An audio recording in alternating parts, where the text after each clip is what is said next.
সাজের দুনিয়া ছেড়ে যেতে হবে, আধার কবর তোমার সাথে হবে। সাজের দুনিয়া ছেড়ে যেতে হবে, আধার কবর তোমার সাথে হবে। সাথে কেউ যাবে না, যাবে আমল নামা। সাথে কেউ যাবে না, যাবে আমল নামা। আর সাদা কাপড় সাথে যাবে। সাজের দুনিয়া ছেড়ে যেতে হবে, আধার কবর তোমার সাথে হবে। সাজের দুনিয়া ছেড়ে যেতে হবে, আধার কবর তোমার সাথে হবে। সাথে কেউ যাবে না, যাবে আমল নামা। সাথে কেউ যাবে না, যাবে আমল নামা। আর সাদা কাপড় সাথে যাবে। সাজের দুনিয়া ছেড়ে যেতে হবে, আধার কবর তোমার সাথে হবে।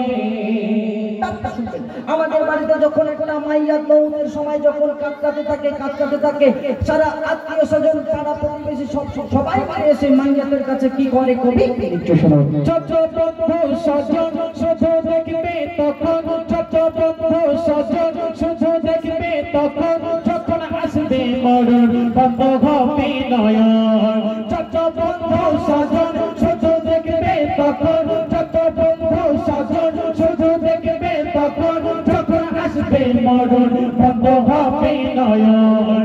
আসবে আপন যারা শুধু কাঁদবে তারা, আসবে আপন যারা শুধু কাঁদবে তারা, কবে করবে আফসোস তোমায় দেখে তারা। সাথে কেউ যাবে না, যাবে আমল নামা। সাথে কেউ যাবে না, যাবে আমল নামা। আরে সাদা কাপড় সাথে যাবে। সাজের দুনিয়া ছেড়ে যেতে হবে, আধার কবর তোমার সাথে হবে। সাজের দুনিয়া ছেড়ে যেতে হবে, আধার কবর তোমার সাথে হবে। আমাদের বাড়িতে যখন মাইয়াত হয়ে যায় তাকে কি করানো হয়? ভালো করে গোসল দিয়ে আতর পরিয়ে সুরমাদানি পরিয়ে সাদা একটা কাপড় পরিয়ে সবাই মিলে কি করে জানাজার মাঠের দিকে নিয়ে যাওয়া হবে তোমাকে। আর জানাজার মাঠের দিকে নিয়ে গিয়ে তোমাকে জানাজা নামাজ পড়ানো হবে।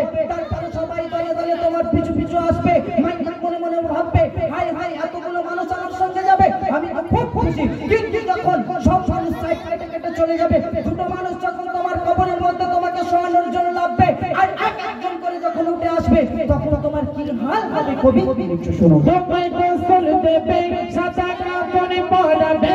তোমায় গোসল দেবে, সাদা কাপড় পরাবে। জানাজা নামাজ হবে, তোমায় নিয়ে যাবে। দুজন নামবে গোরে, তোমায় রাখার পরে। দুজন নামবে গোরে, তোমায় রাখার পরে। তুমি করবে মনে এরা সাথে যাবে। সাথে কেউ যাবে না, যাবে আমল নামা। সাথে কেউ যাবে না, যাবে আমল নামা। আর সাদা কাপড় সাথে যাবে। সাজের দুনিয়া ছেড়ে যেতে হবে, আধার কবর তোমার সাথে হবে। সাজের দুনিয়া ছেড়ে যেতে হবে, আধার কবর তোমার সাথে হবে। যখন সবাই মিলে কাপড় দাপন ছেড়ে সবাই এক এক করে বাড়িতে চলে আসবে, মাইয়াতের সঙ্গে সেদিন কি হবে? আল্লাহর হুকুমে দুটো ফারিস্তা কবরের মধ্যে লাগবে আর তোমাকে প্রশ্ন করবে, মান রব্বুকা মান দীনুকা আর মান নবিয়ুকা। এই দুনিয়ার মধ্যে তোমার রব কে ছিল, তোমার দ্বীন কি ছিল, আর তোমার নবী কি ছিল? আমরা এই দুনিয়ার মধ্যে যতই মুখস্থ করে যাই না কেন, আমার রব আল্লাহ, আমার দ্বীন ইসলাম, আর আমার নবী মুহাম্মদ সাল্লাল্লাহু আলাইহি ওয়াসাল্লাম। আমাদের ঈমান যদি শক্ত না থাকে, ঈমান যদি ঠিক না থাকে, আমরা যদি সঠিকভাবে নামাজ না আদায় করতে পারি, আল্লাহর হুকুম যদি না আমরা ঠিক মতো আদায় করতে পারি, আমরা সেদিন ধরা পড়ে যাব। কি শুরু মন করে কে আসবে, তোমায় ডেকে তুলবে। মন করে কে আসবে, তোমায় ডেকে তুলবে। দুজন ফারিস্তা মিলে তোমায় সওয়াল করিবে। মন করে কে আসবে, তোমায় ডেকে তুলবে। মন করে কে আসবে, তোমায় ডেকে তুলবে। দুজন ফারিস্তা মিলে তোমায় সওয়াল করিবে। পেলে সঠিক জবাব হবে না আর হিসাব। পেলে সঠিক জবাব হবে না আর হিসাব। জবাব না পারিলে কঠিন আযাব হবে সাথে কেউ যাবে না যাবে আমল নামা সাথে কেউ যাবে না যাবে আমল নামা আর সাদা কাপড় সাথে যাবে সাথে দুনিয়া ছেড়ে যেতে হবে আধার কবর তোমার সাথে হবে সাথে দুনিয়া ছেড়ে যেতে হবে আধার কবর তোমার সাথী হবে। এই দুনিয়ার বুকে আমরা যতদিন বেঁচে থাকবো আমাদের আমলের খাতা ততদিন পর্যন্ত খোলা থাকবে। আমরা যখন মাউত হয়ে যাব আমাদের আমলের খাতা বন্ধ হয়ে যাবে। আমরা মরণের পরে আমাদের সব আফসোস আমরা তখন করব। সবসময় কি হবে?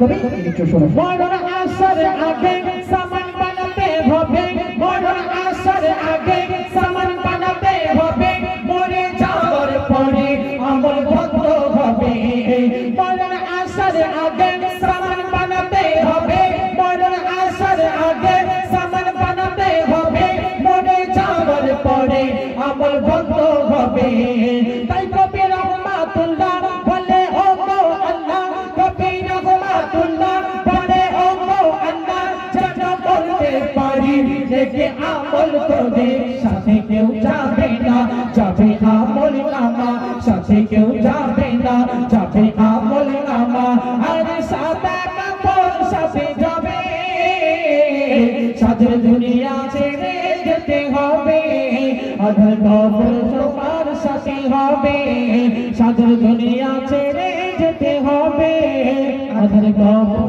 তোমার সাথে হবে। শুনলেন কবর সম্পর্কে গজল। আমরা যতদিন বাঁচবো আমাদের ঈমানটা ঠিক করে নিয়ে যেন আমরা কবরের মধ্যে যেতে পারি। আল্লাহ পাক আমাদের সকলকে সঠিক বুঝ দান করুন। যাই হোক, এখন আপনাদের সম্মুখে যে গজল পরিবেশন করব